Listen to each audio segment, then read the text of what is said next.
blinded by the light. Because people had to be nice to him. Good thing my screen's already on night mode.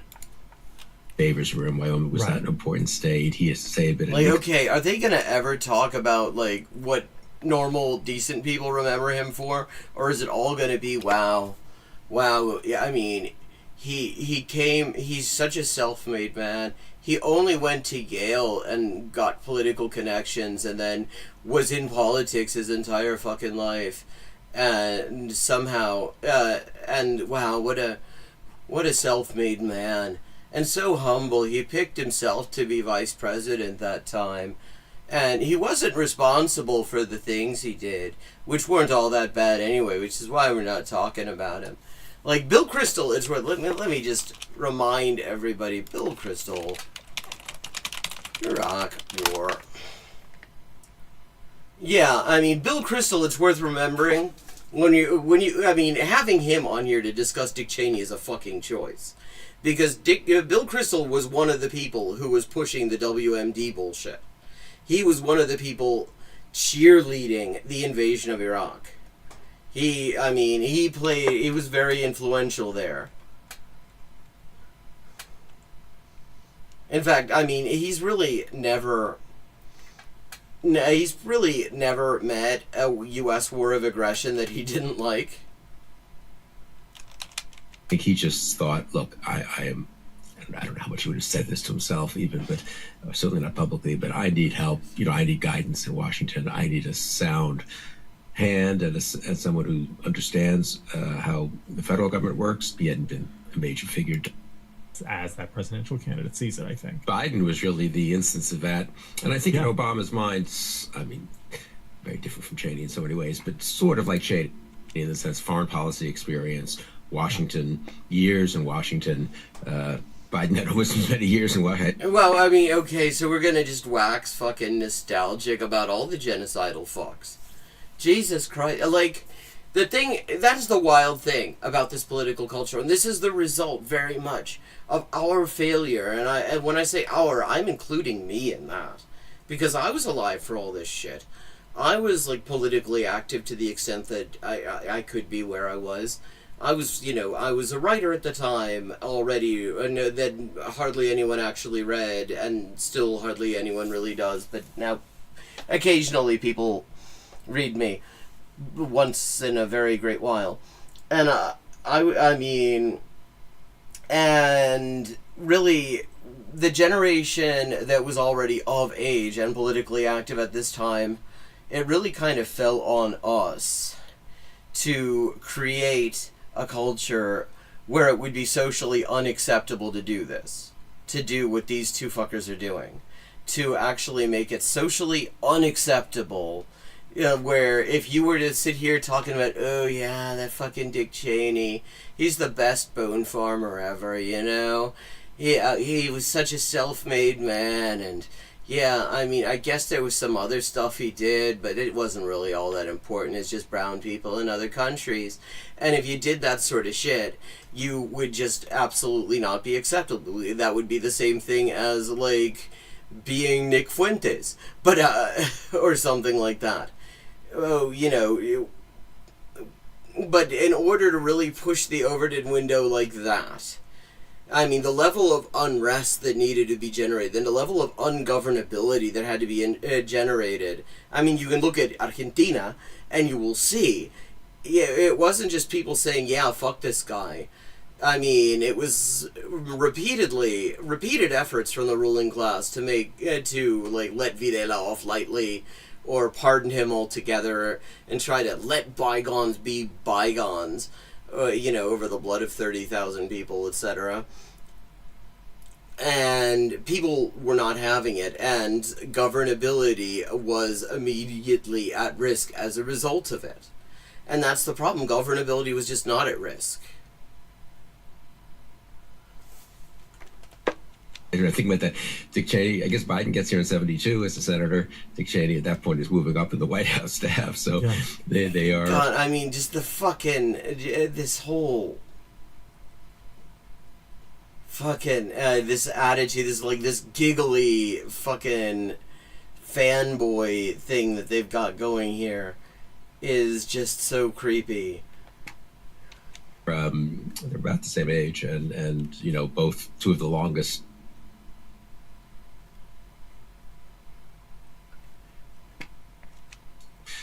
lived public figures. I happen to swear a fair bit on this stream. If that's going to be something that is a difficulty for you, I mean, you might actually want to go someplace. You might want to go someplace else, because I mean, we're talking about one of the worst people in modern history. One of the easily the biggest criminals in modern history, and watching two people glaze him and wax fanboyishly, and I can't watch that and not say fuck. In modern times, or ever, I suppose. It's very interesting to me that, well, I mean, there's so many interesting things here. Yeah. One of which is, let's just contrast that with Barack Obama. So this, so Cheney is a figure in American politics for 50 years, never becomes president. Obama's really only a figure in American politics for about, 12 years. Right. Right, and then it's almost like the inverse, like a guy who comes out of nowhere, gets the brass ring, does 2 terms of president, and then just disappears. That's an interesting just case study in how then it's almost like the inverse, like a guy who comes out of nowhere, never becomes president. Obama's really only a figure in America. Big fights then on the. I'm hoping to find.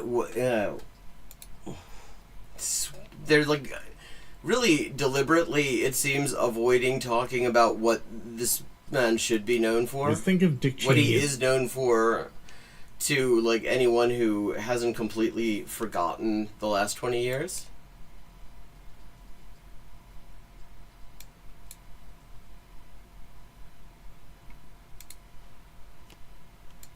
It's like a conservative version of Leon Panetta. Would that work for you? Yeah. So, and here's the other thing, Cheney meant it all, right? And this is, I think you can be on the fence as to whether or not you believe Cheney meant it all until the Trump years. And the Trump years prove that whereas many of the old guard, even if they privately detested Trump, W has never said anything. Well, yes, because he has surprisingly the good sense to stay out of the public eye, I think, because he knows just how, what his actual image is. We saw it when he was palling around with Ellen DeGeneres a few years ago, and that was enough for Ellen to be cooked. And she tried to do this thing, we differed and everything, but we all get to get on because we're all part of the bourgeoisie, and a lot of people just weren't having it. And then it later turned out she was cooked for other reasons, because it turns out she's just horrible to everyone who works with her publicly, right, about Trump. Which could explain, I don't think it's actually a coincidence necessarily that somebody is horrible to the people who works with them, and also thinks that palling around with a mass murderer is a good look. And Bob Dole got on board. Another guy from that generation, nobody was asking him to. Bob Dole could have. Oh God, don't remind me of Bob Dole. He got on board with Trumpism. I think Cheney's the only. I think Dick pulled his punches a little bit about Trump when Liz was in the House leadership and during Trump's first term, and she was frankly pulling her punches, but she was. That's a cute way of saying that she supported everything Trump did until it turned out to be politically opportune for her to distance herself, and then she jumped off a sinking ship. Literally, there was never any moment where she actually disagreed with him meaningfully. She thought she could do more good by being in the leadership and being I'm sure that's why. I'm sure that's why it was all about doing more good. Okay, 12 minutes in. I'm skipping ahead here. In fact, that became the title of one of Matt's books, Fly Fishing with Darth Vader, where, he and Cheney went out into the wilderness in Wyoming to, the Robert Redford movie. I mean, I wouldn't go out in the wilderness with Dick Cheney. I mean, he shot one of his friends in the face in the wilderness in, I think, Texas. Actually, while he was vice president, and then the guy he shot apologized to him for the inconvenience. Like, this is the guy they're talking about. Like it's a river runs through it, just standing out in streams and fly fishing. Well, yeah, fly fishing. Jesus, these people. I don't know. What was he like as a person? I never met the guy. I try not to meet politicians. And God. What was he like? Yeah, I forgot about Matt's. I didn't forget about, but now that you remind, for a minute I hadn't. Jesus. Are we going to talk about the elephant in the room here, or are we just going to pretend that it didn't happen? Is that literally the bit where he goes, if you came of age during the Bush administration, you remember him as being involved in all sorts of bad stuff, but he wasn't really responsible for that. And is that the entire treatment we're going to get of that in this entire video? Like, not even making an argument for why he wasn't responsible. Like, I mean, it would be one thing if you followed that up.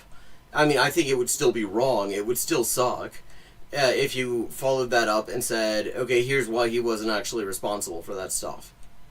I don't think that would be a valid argument, but at the very least, it would be something. But to just say that casually, like it's just something that you can assume that everyone will take as read, is kind of disgusting. Because for one thing, it's not like he was opposed to any of this stuff. He proudly supported all of these crimes. After he got out of office, he bragged about his level of involvement in all of these atrocities. He wasn't, I mean, they're trying to distance himself from something that he very much did not want to distance himself from.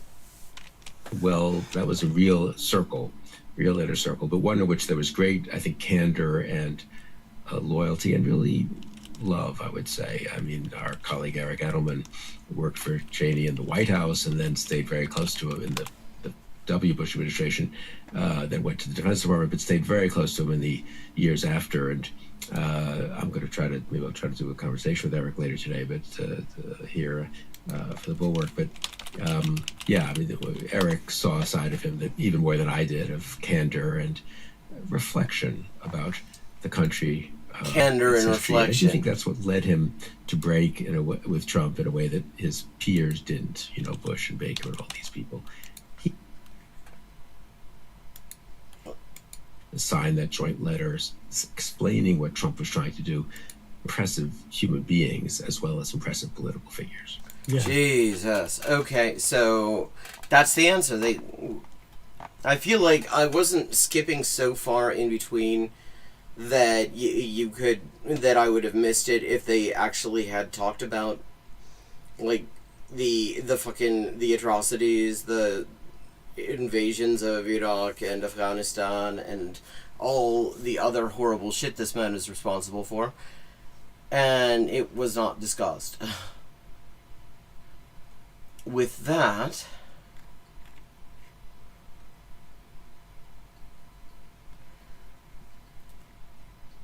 I thought we might switch over because I was just going through just random jabronis this evening, and I found Matt Walsh. Jennifer Welsh's sick comment about conservatives will make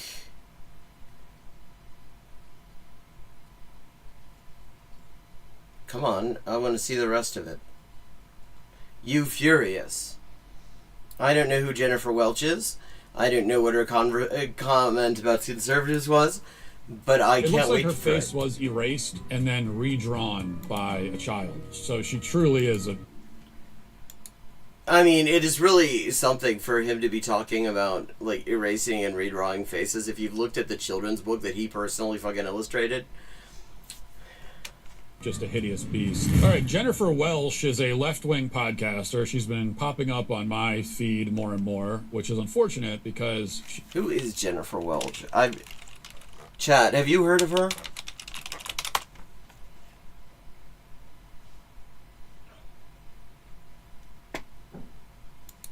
The I've Had It podcast. Okay, also not heard of that.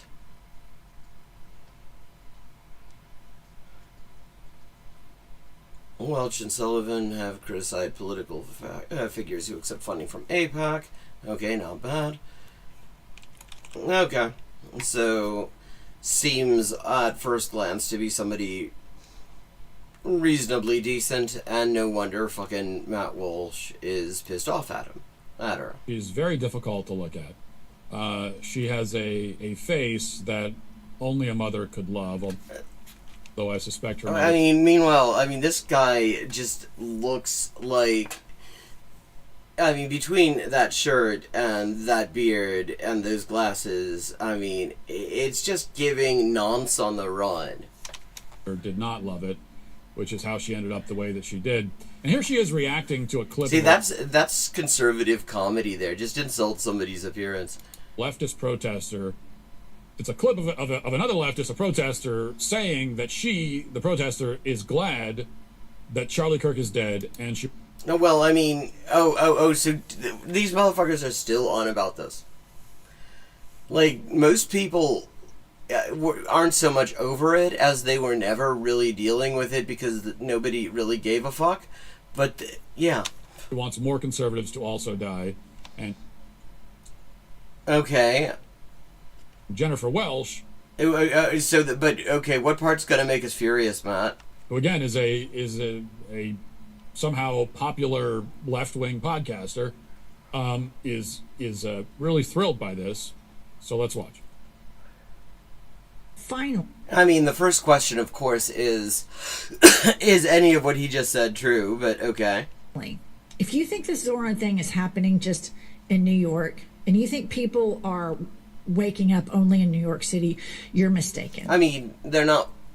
I'll take issue there because I don't think it's a matter of people waking up. It's just that it's a rare example where people actually had what at least appears currently to be a meaningful alternative. And so, but it's not actually unusual for people to jump at that option when it's presented to them. It is not a matter of people waking up. It's a matter of just how rare it is that people are actually presented a meaningful alternative in this country. Look at this clip of a wine mom at the No Kings March. Play the clip. Whatever his name was? Charlie Kirk, ma'am? Yeah, him is horrible. Horrible. Charlie Kirk is horrible? Yeah. Oh, well, yes. Oh, God, why is Caitlin Bennett... What is this look supposed to be? Is this supposed to be, like... She doing Morticia Adams? Yes, I'm glad he's not here. You're glad he's dead? Yes. Okay. Fairly common sentiment, actually. Why would you say something like that? Because he sucks. He was horrible on the campuses, the college campuses. Horrible person. You know what? I do the exact same thing. Yeah, well, you do it much worse than he does. Actually. And that's almost what makes it, not exactly redeemable, but you're so absolutely clumsy about it that you're just much less effective because you don't seem to understand what things to edit out. He understood what things to edit out. Caitlin Bennett is just somebody that she shows up in campus and people go and dunk on her, and then she just uploads the footage of people dunking on her. Hey, Riveroon. Would you be glad if I would die? Maybe. I'd have to...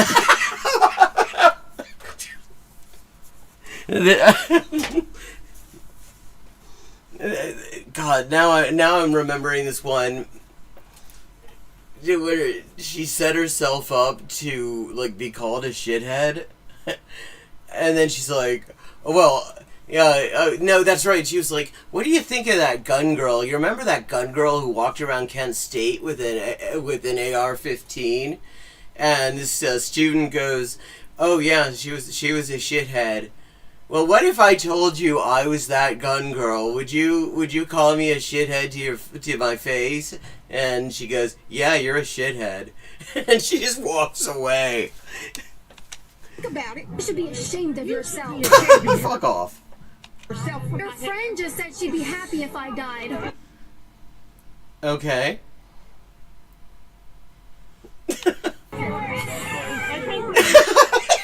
Yeah. Yeah, you suck. So listen up, Democratic establishment. I don't understand. Like, Matt Walsh doesn't even have any pearls on. How is he gonna clutch them? You can either jump on board with, or we're coming after you in the same way that we come after MAGA. I mean, okay, I've never heard of Jennifer Welsh, but I will say I'm kind of there for that sentiment. I'm actually kind of surprised to see that he didn't edit that bit out. Because one of the things that these grifters like to do, the right-wing bullshitosphere, is they try to collapse and equate like radical leftists with like centrist Democrats as if they were all one thing, as if, you know, when we have our like super secret communist Antifa super soldier meetings, Hakeem Jeffries is there moderating or something. So leaving that bit in, I think, is interesting. Well, she's pretty angry. Well, I wonder if there's a reason. Like, he's got nothing here. He can script this. He literally has total control over what we see him saying. And all he's got is, yeah, she's clearly angry. And I mean, Caitlin Bennett turns to some random woman, of a certain age, says, "Oh, well, this woman just said she thinks it would be good if I die." And she just laughs at her. And all he's got is, yeah, they're clearly angry. Gee, I wonder if there's a reason for that. You know, I wonder if there's a reason people are angry right now, Matt. At least I think she is. I mean, her entire face is made of plastic, so I can't really be sure. Her face is just... Motherfucker, your forehead does not move for all the Botox. Paralyzed from Botox, like some kind of stroke victim. And well, this is all he's got. Okay, he's just going to insult her appearance. Faces. It's a cartoonish. Yeah, this guy gets paid a shitload of money for this. So it's a face. It looks like, you know what it looks like her face was erased and then redrawn by a child. Wow. So she truly is just a hideous beast, and I don't feel bad saying that because I believe her hideousness is a reflection of her soul. I mean, because if there's one person who can actually see inside your soul, it's Twat Mulch. It's also a reflection of the botulism she's injecting into her head every day. But it's like, you can literally watch the muscles in his forehead not move. It is itself a reflection. But the you could project movies. The fact that she's injecting there. the botulism is also a reflection of the evil in her soul. So this is an evil, terrible person. Oh wait, I mean, I love that we're getting into some phrenology here, though, because I mean, what he's doing here is like, look, if you measure her skull, you can see what her soul's like on the inside. I mean, this is he's just doing a phrenology here. And it seeps out of her pores. And she's explicitly saying here that Democrat Party needs to get on board with wishing death on conservatives. Which, I mean, I don't think she actually said that. But I mean, it would be it would be an improvement over their current stance of wishing death on the people who vote for them. Of course. I think if you're in the Democrat Party and you hear that, you're going, what do you mean? Haven't we already made it clear we're on board with that? What are you talking about? Oh, but no. I mean, they're clearly not. They're clearly not, though. Like, there's a reason that people who will show up to... I mean, and incidentally, this is just an example of what I was saying, like, when was it? A couple of weeks ago when the last No Kings thing happened. I was saying... These protests the people who decide what the protests are about are the people who show up to protest. And just because the people who might get the permit for the thing are very much on board with the Democratic Party, that doesn't mean that in a country where most people hate Trump, and of those people who hate Trump, most of them also are totally unimpressed with the Democrats, that you're going to get protests full of people who think the Democrats are great. because very clearly that wasn't the case. And with those women, I didn't know what they do stand for, but they clearly weren't impressed. They're certainly not really buying the Chuck Schumer, Hakeem Jeffries approach of hoping the Republicans eventually get sick of winning. Talking about.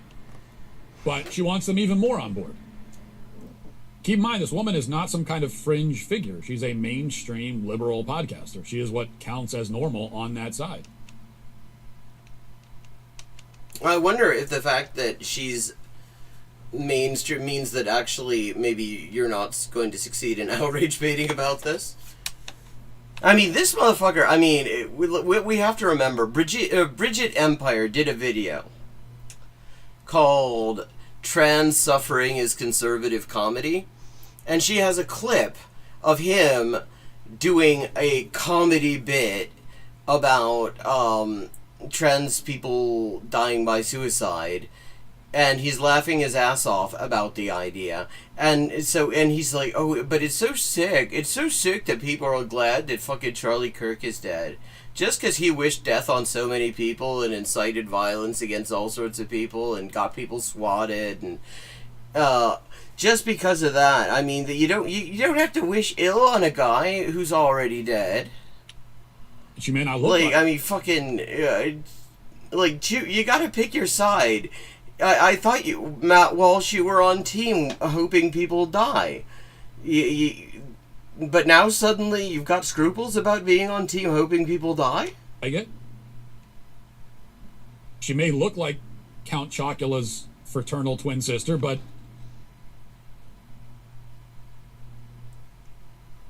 wait, what? She's still she. This is a normal person over there, and the other woman in that clip, the wine mom. I don't get where we get the idea that she's a wine mom. First of all, I mean, she looked like she might be a generation removed from the mom stage at this point. Actually, it doesn't work like that. Scratch that bit. But, I mean, are we just saying she thinks that they're drunk? Is also what counts as normal. Which is why I've been saying these people truly want us dead. They really do. I mean, it's almost like when you threaten people's lives and openly incite violence against them, that eventually your safety is no longer a prime concern for them. In the mainstream, they want us dead, and that is clear. I had one other thought about this Jennifer Welsh creature as I was watching that. Okay, we should have a thought counter because he's had 2 thoughts now. Matt Walsh has had 2 thoughts in 4 minutes. To me as I was watching the clip that truly everything I do as a father of daughters, as a father of a 12-year-old girl and a 6-year-old girl, will be the subject of an autobiography that he tries to sue not to get published in about 20 years. Everything I do is specifically intended to ensure that my girls do not turn into a woman like that. Okay, I mean, it's like, that's something you want to clip, because I have a feeling, like, if this was a movie, let me put it this way, you would hear that, and then you would cut to 20 years later, and his 2 daughters both actually saying, yeah, actually, we kind of hope he dies too. She is the picture, she is the symbol of everything I don't want my girls to be. I look at that, everything about her, and I say... Well, fortunately, I have to say, that's not how it works.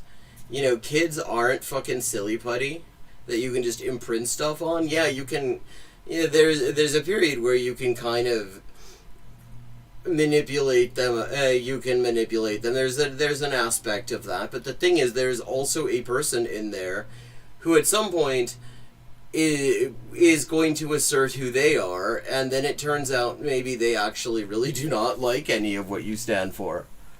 Yeah, that's exactly it. That's exactly... Hey, Badger. That's exactly the opposite of it. It's like, take that, and I want my daughters to become that, but the opposite. in every single way. If I could look into the future and see that my precious daughter had become Jennifer Welsh, It's like he read my mind, except obviously not, because this is him pre-recorded. I would die from heartbreak. Wow, okay. I mean, fucking life goals.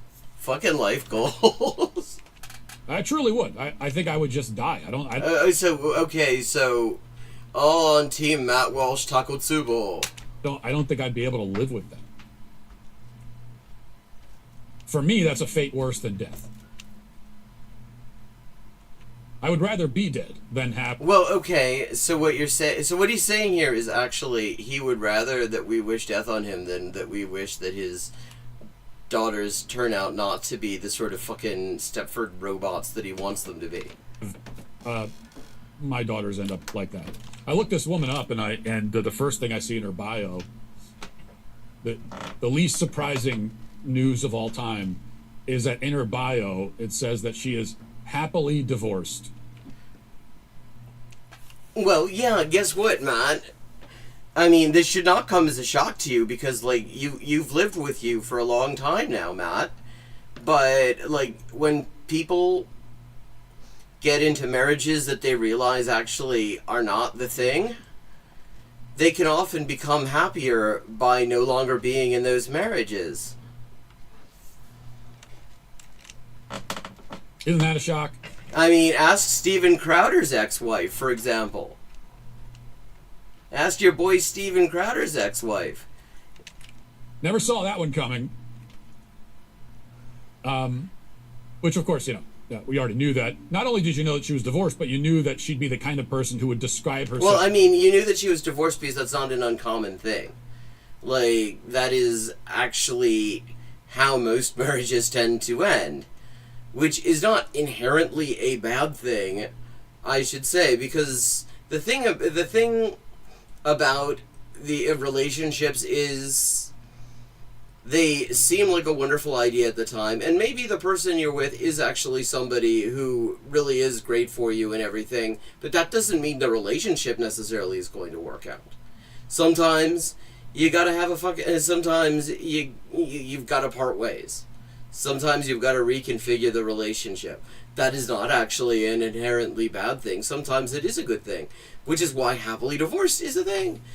I mean, and he's like, he has not actually done anything except just reiterate, apart from like trying to body shame her.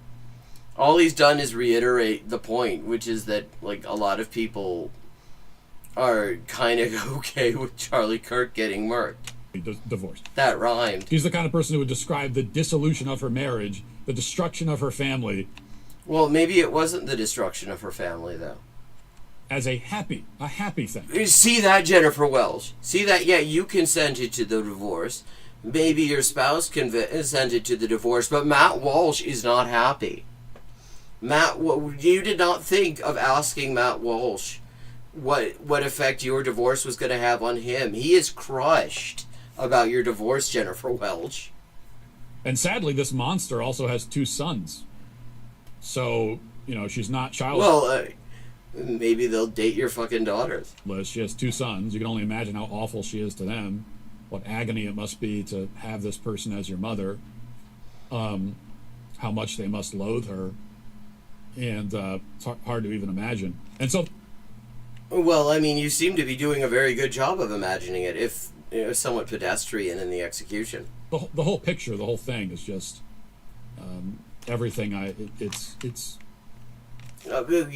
She made Matt Walsh sad. Oh wait, he thinks it's monstrous that Jennifer Welsh also is not broken up about Charlie Kirk being dead. And thought it was hilarious that a couple of women of a certain age at a No Kings protest totally just fucking bodied Caitlin Bennett, when she was trying to outrage Bate over it, and they just fucking laughed at her. Because it was hilarious, but he also does not meet the high standards of personal appearance of like fucking Matt Walsh, who again looks like a fugitive fucking predator, especially with that like that fucking Kaczynski shirt here. Like what's up with this shirt? Like, what are you gonna go chop wood after this, motherfucker? You sure your moose will handle that? Okay, we're kind of closing in on it, but where shall we go?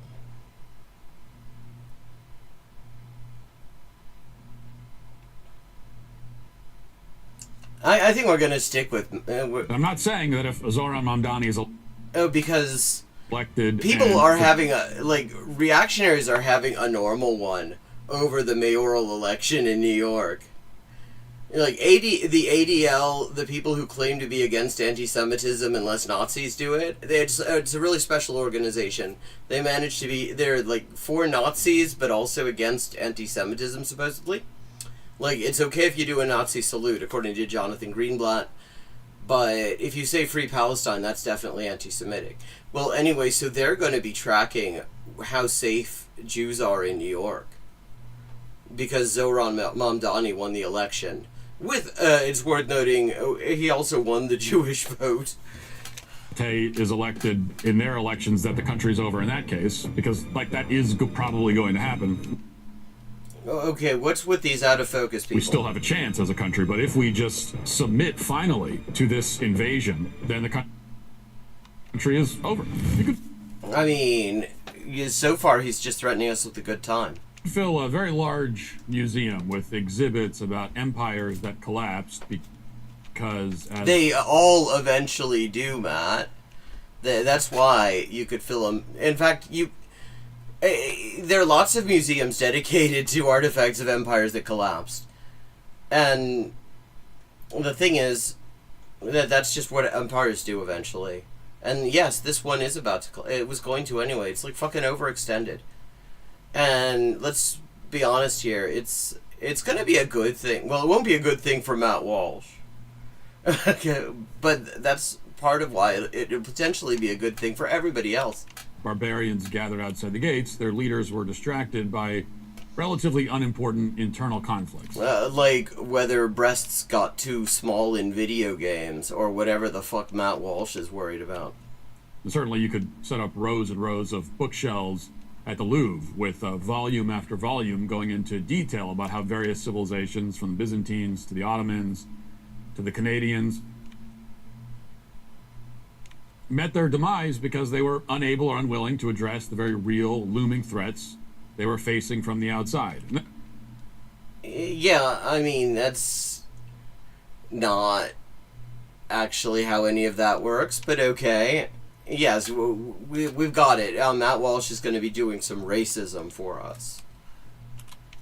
And of course, I know this is very shocking to anyone familiar with Matt Walsh because that is kind of his main thing, is that he's a white supremacist. Once you meticulously assembled all these books... Oh, has Ezra Klein already had him on his show? Documenting these historical examples and placed them in the Louvre, those books would probably be stolen by a handful of burglars armed with power tools. Okay, fuck you, Matt Walsh. I was already going to make the Louvre heist joke. But I was also too busy trying to think, is that the kind of museum the Louvre even is? I didn't think that it was that kind of museum. Yeah, like literally, the invasion he's talking about, he's the invasion! Like literally, you want to talk about empires collapsing because of like foreign invaders? Like that is actually kind of the history of indigenous people in the U.S. being having their entire societies destroyed by motherfuckers who look like this.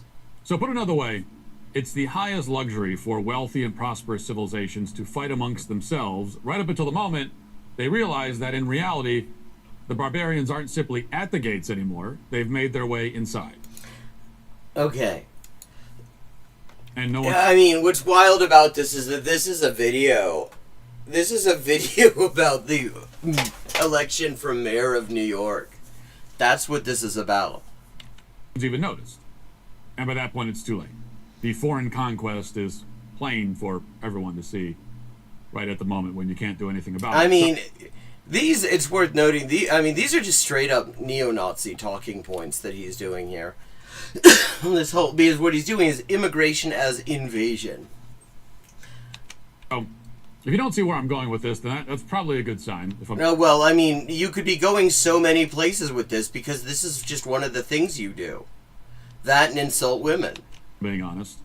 There's no reason to recap any of the infighting that's occurring right now among the conservative movement. Oh, no, please do. I mean, it's actually been delicious to watch.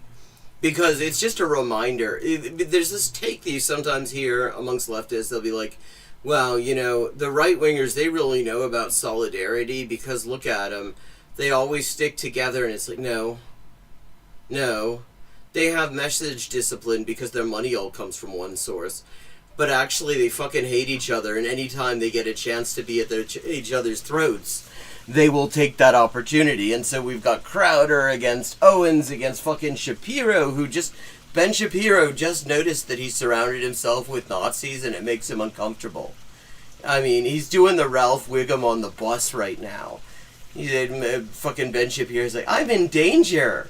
Because he's been the sort of like alibi, the Jewish alibi of this like fucking swamp of fascist scumbags, and as a pick-me, he realizes he's just reached the moment where he finds out what he got picked for. I mean, if you're not aware of the extraordinary degree of internal squabbling on the right, it's wonderful. Which I suspect that most average conservatives probably aren't.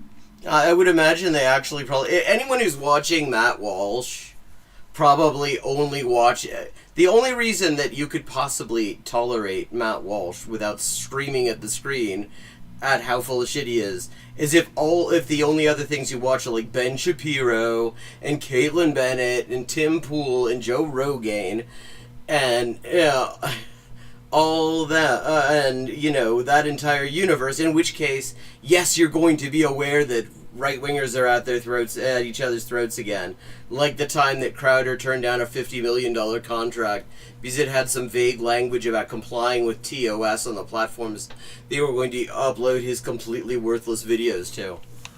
Well, that's a point in your favor anyway. It's an indication that you don't spend much of your time online paying attention to the endless... You know, by the way, remember to subscribe to my YouTube channel. ...on social media. But suffice it to say, many conservatives are at each other's throats at the moment.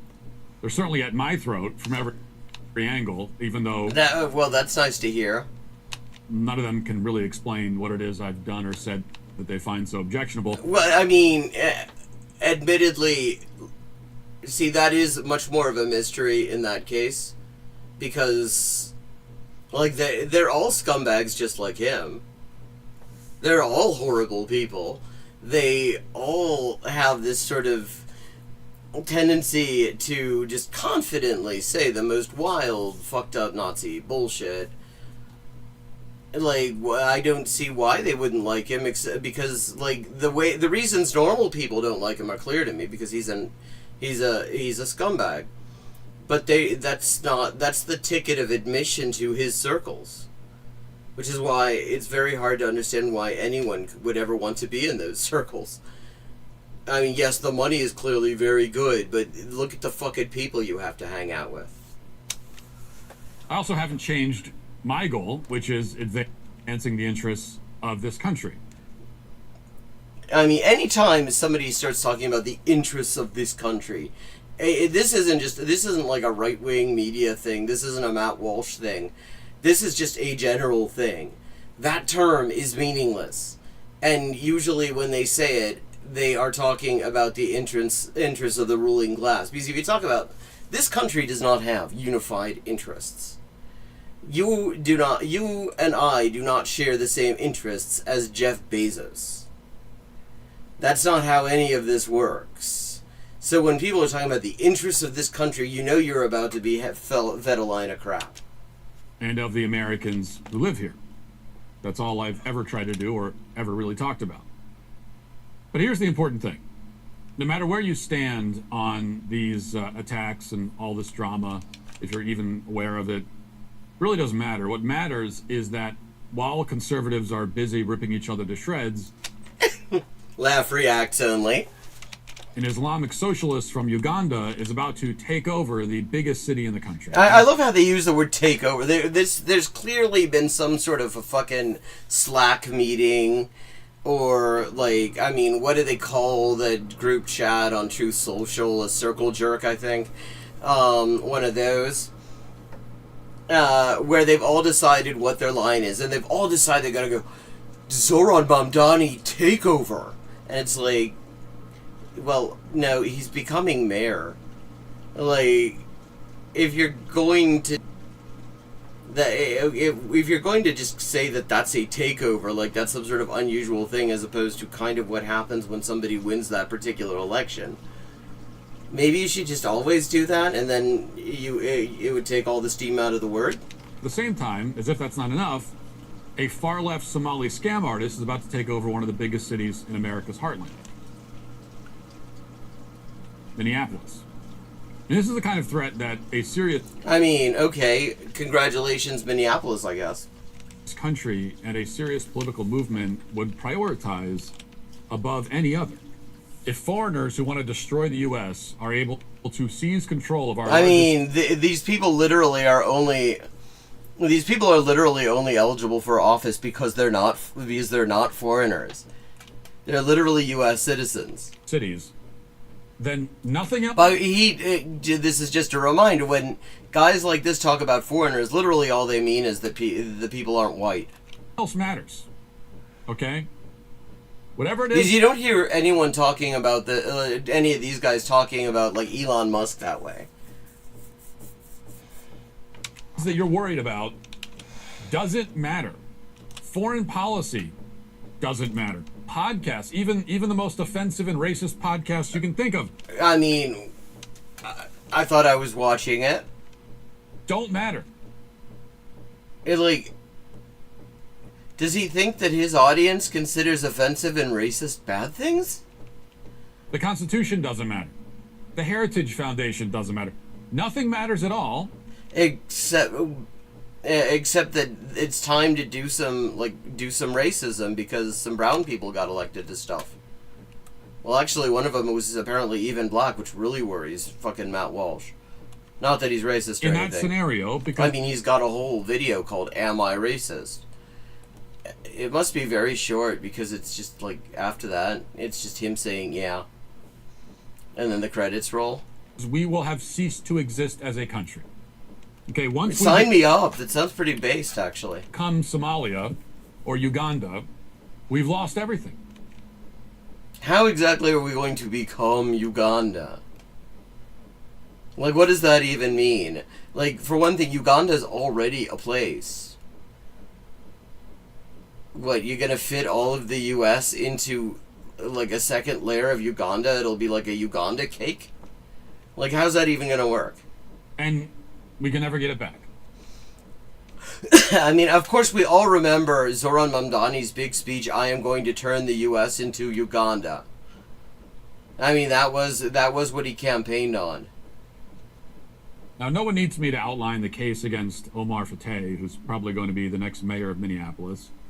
No one needs me to outline the case against Zoran Mamdani. Well, but then what's the fuck's this video for?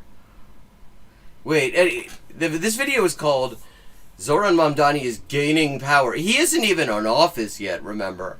All that's happened is he's the mayor-elect.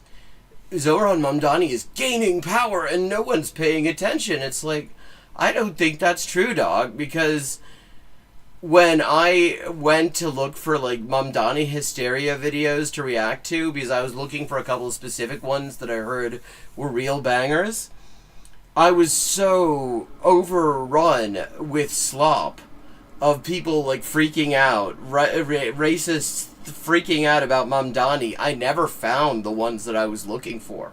I was not looking for Matt Walsh. I was looking for Deborah Messing, actually.